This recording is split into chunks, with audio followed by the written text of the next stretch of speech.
உஜ்ஜயினி மாநகரத்தை ஒரு புத்திசாலி அரசர் ஆண்டு வந்தார். அவருடைய முதல் மந்திரி ஹரிதாஸ் மத்யூகி, அவருடைய மனைவி சந்திரகலா. அவர்களுக்கு ராமதேவா என்ற மகனும் சந்திரவதி என்ற மகளும் இருந்தனர்.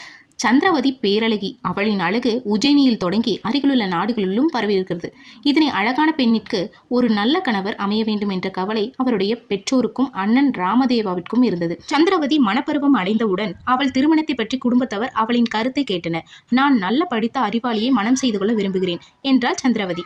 உலகத்தில் அறிவாளிகள் குறைவு. சில சமயம் நன்கு கற்றறிந்தவர்கள் கூட முட்டாள்கள் போல் நடந்து கொள்வார்கள் என்றார் தந்தை ஹரிதாஸ். இல்லை என்றால் ஒரு வீரனை மனம் புரிந்து கொள்வேன் என்றாள் சந்திரவதி. வீரர்களும் எண்ணிக்கையில் குறைவு. பெரிய வீரன் என்று சொல்பவன் கூட அவன் உயிருக்கு ஆபத்து என்றால் கோழையாகி விடுவான் என்றால் தாயார் சந்திரகலா. ஒரு புத்திசாலியை கரம் பிடிப்பேன் என்றால் மகள். புத்திசாலி என்பவர்கள் சிலர் தந்திரமாக மற்றவர்களை ஏமாற்றும் குணம் கொண்டவர்களாக இருக்கலாம் என்றார் அண்ணன் ராமதேவா. என் கணவனாக விரும்புபவர் அறிவாளி அல்லது மாவீரன் அல்லது புத்திசாலியாக இருக்க வேண்டும் என்பதே எனது விருப்பம் என்றார் சந்திரவதி.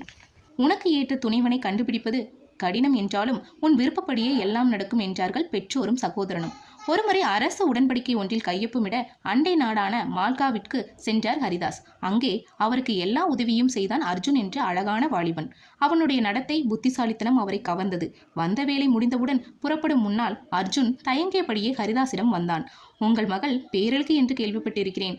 உங்கள் மகளை மனம் புரிய ஆசைப்படுகிறேன் என்றான் அர்ஜுன். ஹரிதாஸுக்கு அவனை பிடித்திருந்ததால் நீ அறிவாளியா, தைரியசாலியா, புத்திசாலியா என்று கேட்டார். அர்ஜுன் உடனே நான் புத்திசாலி என்றான். புத்திசாலி என்பதை நிரூபிக்க முடியுமா என்று கேட்டார் ஹரிதாஸ். நிச்சயமாக என்று சொல்லி சென்ற அர்ஜுன் அடுத்த நாள் ஒரு பறக்கும் தேருடன் வந்தான். இந்த தேர் நான் உருவாக்கியது, என்னுடன் வாருங்கள், நான் உங்களுக்கு இந்த நாட்டை வானத்திலிருந்து காண்பிக்கிறேன் என்றான். வானத்திலிருந்து மாட மாளிகைகளையும் நதிகள் காடுகளையும் பார்க்க மிகவும் ரம்மியமாக இருந்தது. நீ உண்மையிலேயே புத்திசாலி என்று ஒத்துக்கொள்கிறேன். இன்றிலிருந்து 10 நாட்களில் முழு நிலவு வரும். அன்று என்னுடைய மாளிகைக்கு வா, நான் என் மகனை மணமுடித்து வைக்கிறேன் என்றார் ஹரிதாஸ். அதே நாளில் ராமதேவா அவனுடைய நண்பன் சஞ்சீவ் என்பவனுடன் காட்டிற்கு வேட்டையாடச் சென்றான். சஞ்சீவ் ராமதேவாவிடம் நான் உன் சகோதரியை மனம் புரிந்து கொள்ள விரும்புகிறேன் என்றான். என் சகோதரி அவள் வாழ்க்கை துணை அறிவாளி அல்லது மாவீரன் அல்லது புத்திசாலியாக இருக்க வேண்டும் என்று விரும்புகிறாள் என்றான் ராமதேவா. உனக்கு தெரியும் என்னுடைய வீரத்தை பற்றி என்றான் சஞ்சீவ். அப்போது மிகவும் பெரிய சிங்கம் ஒன்று பயங்கரமாக கர்ஜித்து கொண்டு திறந்த வாயுடன் அவர்கள் மீது பாய்ந்தது. சிங்கத்தை பார்த்து ராமதேவா பயந்து ஓட சஞ்சீவ் சிங்கத்தின் திறந்த வாயை குறிவைத்து அம்பை செலுத்தினான். சிங்கம் பெருத்த கர்ஜனையுடன் மடிந்தது. ராமதேவாவுக்கு மிக்க மகிழ்ச்சி. தன் தங்கைக்கு ஏற்ற மாவீரனை கண்டுபிடித்து விட்டேன் என்று. சஞ்சீவ், நீ என் தங்கைக்கு பொருத்தமானவன். வருகின்ற பௌர்ணமி அன்று எங்கள் வீட்டிற்கு வா, என் தங்கையை உனக்கு மனம் முடித்து வைக்கிறேன் என்றான். அதே நாளில் மற்றும் ஒரு இளைஞன் சந்திரகலாவை அணுகி பெண் கேட்டான். நீ அறிவாளியா, தைரியசாலியா, புத்திசாலியா என்று கேட்டாள் சந்திரகலா. நான் அறிவாளி என்றான் அந்த வாலிபன். விதுரன், அப்படியென்றால் என் கேள்விக்கு பதில் சொல் என்றாள் சந்திரகலா. எல்லா சொல்லுக்கும் எளிதில் விளக்கம் அளிக்க முடியும், ஆனால் இந்த சொல்லுக்கு விளக்கம் அளிப்பது கடினம். என்ன சொல் என்று கேட்டாள் சந்திரகலா. கடவுள் என்றான் விதுரன். கடவுள் ஒருவரா அல்லது பலருண்டா என்று கேட்டாள். கடவுள் ஒருவர்தான், ஆனால் பல கடவுள்கள் என்றும் சொல்லலாம் என்றான்.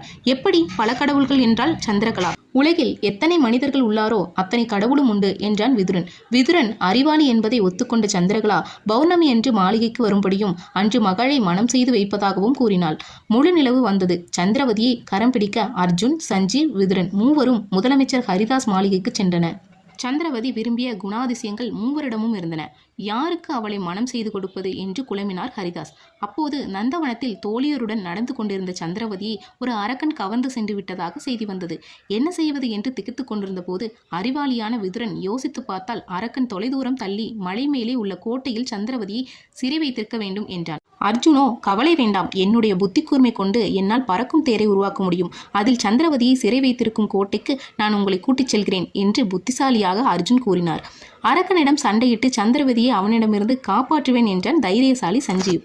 சொன்னது போலவே அர்ஜுன் பறக்கும் தேரில் அரக்கன் இருப்பிடம் செல்ல சஞ்சீவ் அரக்கனின் உருவம் கண்டு பயப்படாமல் அவனுடன் சண்டையிட்டு மலையிலிருந்து தள்ளி கொன்றான். இப்போது மூவரும் தங்களுடைய திறமையால் சந்திரவதி காப்பாற்றப்பட்டதால் அவளை மணந்து கொள்ளும் தகுதி தங்களுக்கே என்று வாதிட்டார்கள். முடிவை எடுக்க வேண்டியது சந்திரவதி என்றார் ஹரிதாஸ். சந்திரவதி சொன்னால் அறிவாளி அரக்கன் இருக்கும் இடத்தை கண்டறிந்து சொன்னான். அந்த இடத்தை அடைவதற்கு உதவினான் புத்திசாலி. 2 செயலும் பாராட்டத்தக்க செயல் என்றாலும் இவற்றில் அவர்களுடைய உயிருக்கு ஆபத்து இருக்கவில்லை. ஆனால் தைரியசாலி அரக்கனுடன் சண்டை போட்டால் உயிரிழக்க நேரிடும் என்பது தெரிந்தும் அதை பற்றி கவலை இல்லாமல் அரக்கனுடன் போரிட்டான். ஆகவே மூவரில் நான் மாவீரன் சஞ்சீவை மணப்பதே சரியான முடிவாக இருக்கும் என்றார்.